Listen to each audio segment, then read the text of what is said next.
समाज और परिवार के लिए विवाह एक बहुत जरूरी कार्य है। विवाह योग्य आयु होने से पहले ही माता पिता अपने लड़के और कन्या के विवाह के बारे में विचार करने लगते हैं। प्रत्येक माता पिता का यह एक सुनहरा सपना होता है और अभिलाषा होती है कि उनके पुत्र को योग्य पत्नी तथा कन्या को योग्य वर की प्राप्ति हो और समय पर अपने बच्चों का विवाह हो जाए और वह अपने विवाहित जीवन का सुखी आनंद प्राप्त करें। अधिकांश माता पिता की यह अभिलाषा पूरी हो जाती है और समय पर उनके पुत्र और पुत्री का विवाह हो जाता है, उन्हें सफलता मिल जाती है। लेकिन ऐसे भी माता पिता देखे जा सकते हैं जिनके लाख प्रयास करने के बाद भी उनके बेटे बेटियों के घर नहीं बन पाते। निराशा ही हाथ रखती है। माता पिता को रात को ठीक से नींद नहीं आती, अकुलाहट तथा बेचैनी देखी जा सकती है। इस बारे में तो वह ही इस दर्द को जानता है जिसके साथ यह बीतता है, जिसने स्थिति को भोगा हो अथवा उनका अनुभव रहा हो। यह नहीं कि संतान का समय पर विवाह न होने की पीड़ा केवल माता पिता ही भोगते हैं, स्वयं संतानें भी इस पीड़ा का अनुभव करती हैं। बार बार विवाह की बात का बनना और बिगड़ना ये उनके मन पर बुरा असर डालता है। लड़के या लड़की दोनों को ही ऐसी स्थिति की पीड़ा का अनुभव होता है, लेकिन अधिक पीड़ा का अनुभव कन्या को होता है। विवाह में रुकावट आने पर अक्सर माता पिता, लड़का या लड़की इस बारे में विचार करते हुए विचलित होने लगते हैं कि आखिर उनके साथ ही ऐसा क्यों हो रहा है। वह फिर अपने क्षेत्र के मंदिरों, पूजा स्थानों, पंडितों, पुरोहितों या ज्योतिषियों के शरण में पहुंच जाते हैं कि शायद वह कोई ऐसा उपाय बताएं जिसके प्रयोग से विवाह की रुकावटें दूर हो और उनके कष्टों का निवारण हो। इस प्रकार की समस्या में माता पिता अवश्य किसी न किसी ज्योतिष के पास जाते हैं, अपने बेटे या बेटी की जन्म पत्रिका का अध्ययन करवाते हैं।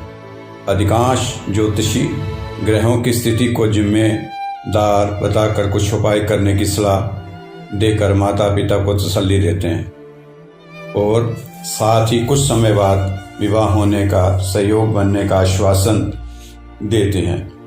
पीड़ित माता पिता सारे उपाय करते हैं पर फिर उन्हें कोई लाभ प्राप्त नहीं होता।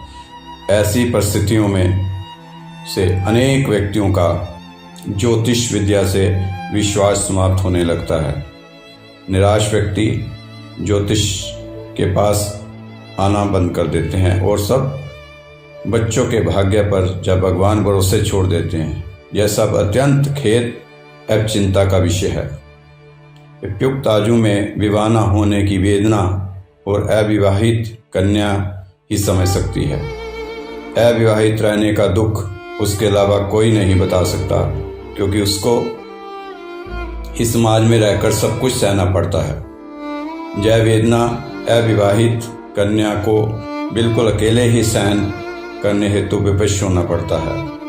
अविवाहित कन्या का व्यतीत होता हुआ समय संतति सुख की भावनाओं के प्रति भी वह उत्पन्न करता है।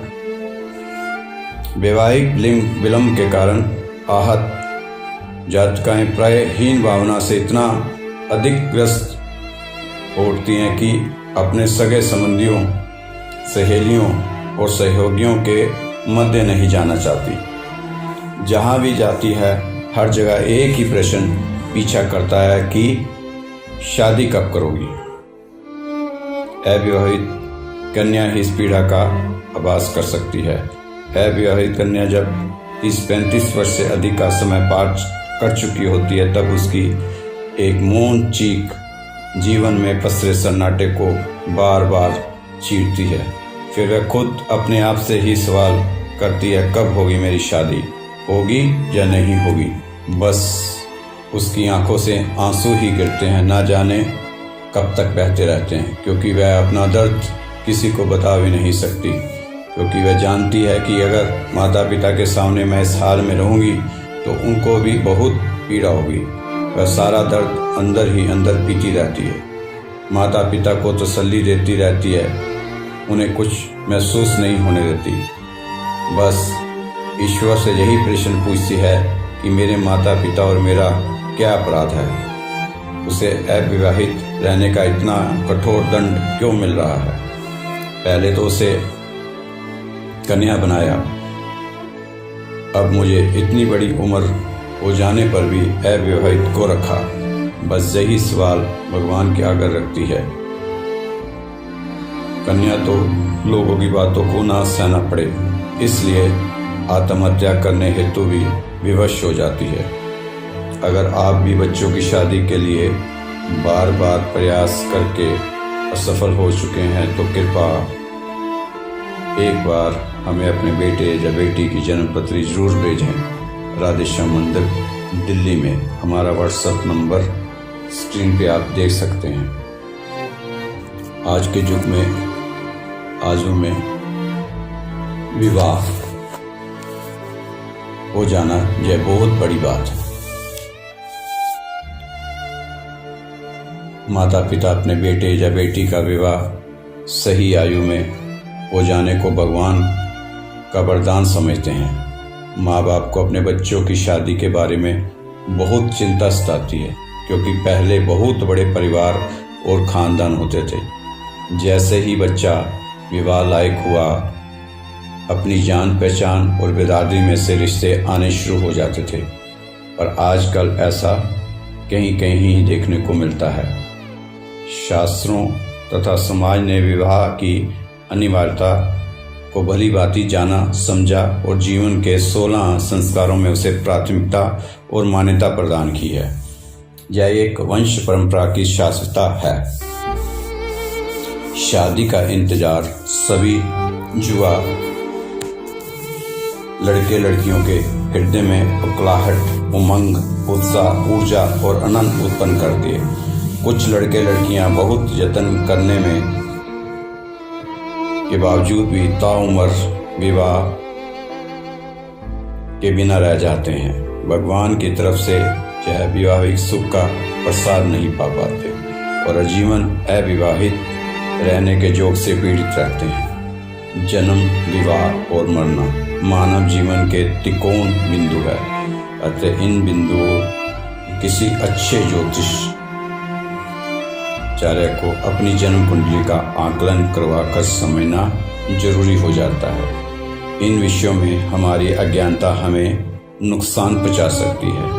विवाह निर्धारण में शनि ग्रह की भूमिका सर्वोपरि है। विवाह कब होगा, जीवन साथी कैसा होगा, इस गणना में शनि महाराज की सहमति का अध्ययन, मनन, चिंतन किया जाता है।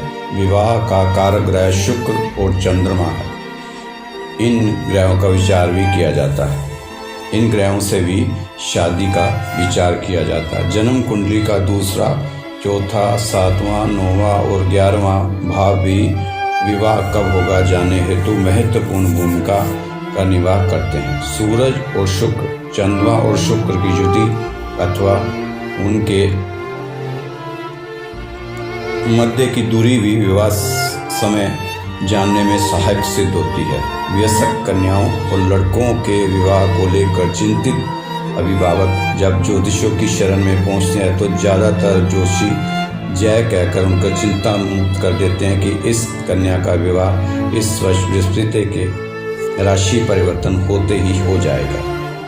परंतु जब उनका विवाह उस समयावधि में नहीं हो पाता तो उनकी आस्था को ठेस पहुंचती है। उस स्थिति में पुनः किसी योग्य ज्योतिषी के पास पहुंचते हैं। वह भी उनकी समस्या का कोई हल नहीं निकालता। कोई उन्हें पुखराज बना देता है कि शादी का कारक नक है, पर तब भी कुछ काम नहीं बनता। पुनः उनके हाथ निराशा ही लगती है।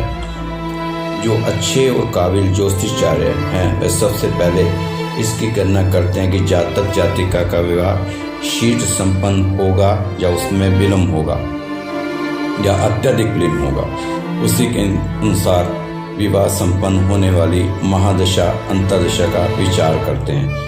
यदि विवाह की सही अंतर्दशा का ज्ञान हो जाए तो गोचर के शनि और बृहस्पति की स्थिति देखकर विवाह होने वाले 1 वर्ष का समय जाना जा सकता है। उसके पश्चात मंगल के गोचर द्वारा प्रत्यंतर दशा की सहायता से विवाह के महीने का ज्ञान हो सकता है। शायद भगवान की कृपा आपके बच्चों पर बरस जाए, क्योंकि पिछले 14 साल से हजारों लड़के लड़कियों की शादी हमारे यहाँ से प्रसाद के रूप में हो चुकी है। सबसे बड़ी उम्र की लड़की 42 साल की उम्र में भी जहाँ से उसने शादी की कृपा प्राप्त की है। यहाँ पत्री दिखाने का कोई भी शुल्क नहीं है, बिल्कुल फ्री।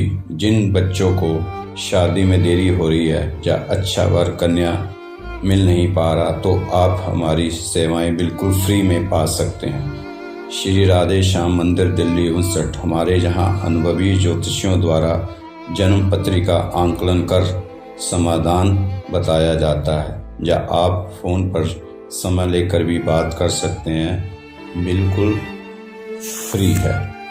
अक्टूबर से लेकर अप्रैल तक ये 7 महीने में आप अपने बेटे व बेटी के लिए योग्य साथी पा सकते हैं, क्योंकि ये 7 महीने विवाह शादी के लिए बहुत ही अच्छे गिने गए हैं। तो शनि महाराज अब मार्गी हो रहे हैं और 18 तारीख से गुरु भी मार्गी हो जाएंगे।